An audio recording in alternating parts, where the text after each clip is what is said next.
नमस्कार, आप सभी का स्वागत है हमारे चैनल पर। आज हम आपको भोले बाबा यानी हमारे शिव भंडारी शिव जी के भक्त की कहानी सुनाने जा रहे हैं कि किस प्रकार अपने भक्त के लिए शिव बाबा जी स्वयं चले आए।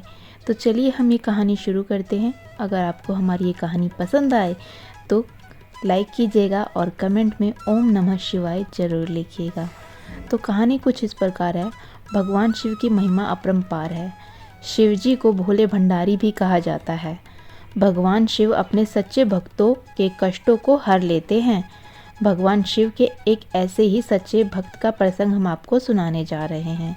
यह बात तब की है जब यातायात के साधन ज़्यादा नहीं होते थे।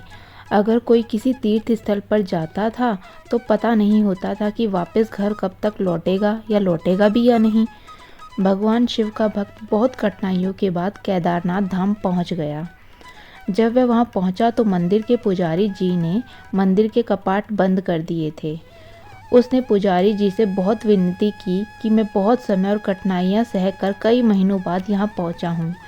आप कृपया करके मुझे दर्शन करने दें। पुजारी जी ने बहुत विनम्रता से बोला कि इस मंदिर का नियम है कि इसके कपाट 6 महीने खुलते हैं और 6 महीने बंद रहते हैं। अगर एक बार कपाट बंद हो गए तो 6 माह बाद ही खुलेंगे। अब आपको 6 महीने का इंतज़ार तो करना ही पड़ेगा।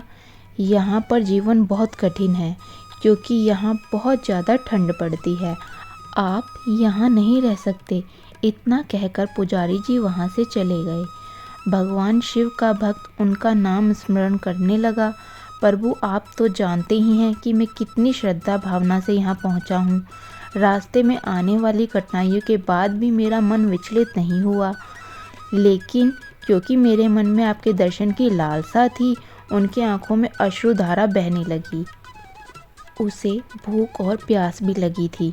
कुछ समय पश्चात वहाँ पर एक साधु बाबा आए। उन्होंने उसका हालचाल पूछा। शिव भक्त ने अपनी सारी कहानी उनको सुना दी। साधु बाबा ने उसे पीने को पानी और खाने को भोजन दिया।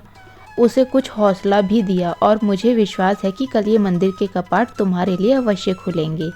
साधु बाबा से बात करते करते कब शिव भक्त को नींद आ गई उसे पता ही नहीं चला।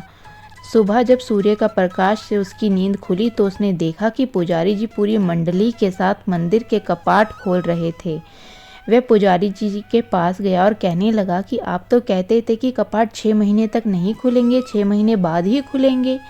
पंडित जी को उस भक्त का स्मरण आया कि इसने मुझसे कपाट खोलने की विनती की थी। पंडित जी ने कहा, मैं तो 6 महीने के बाद ही आया हूँ। फिर शिव भक्त ने पंडित जी के जाने के बाद एक साधु बाबा से मिलने का पूरा प्रसंग सुनाया। पूरी कहानी सुनकर पुजारी जी स्तब्ध रह गए। कोई 6 मास तक बिना किसी साधना के इस ठंड में कैसे जीवित रह सकता है। पुजारी जी उस भक्त के चरणों में गिर गए और कहने लगे कि कितने वर्ष बीत गए मंदिर में सेवा करते, लेकिन प्रभु के दर्शन नहीं कर पाया। लेकिन तुम्हारी आस्था सच्ची थी। तुम्हारी करुण पुकार सुनकर भगवान शिव न केवल स्वयं तुम्हें भोजन और पानी देकर गए, बल्कि भोलेनाथ ने 6 मास के कालखंड का योग माया से एक रात्रि में समाप्त कर दिया। सच ही कहते हैं कि ईश्वर की भक्ति इतनी सच्ची आस्था से करो। अगर कष्ट तुम पर हो, फिक्र ईश्वर को होनी चाहिए। भक्त को कष्ट से कैसे उबारना है, ये सब भगवान को ही सोचना चाहिए। तो भक्ति में पूरी आस्था रखनी चाहिए। ओम नमः शिवाय। हर हर महादेव।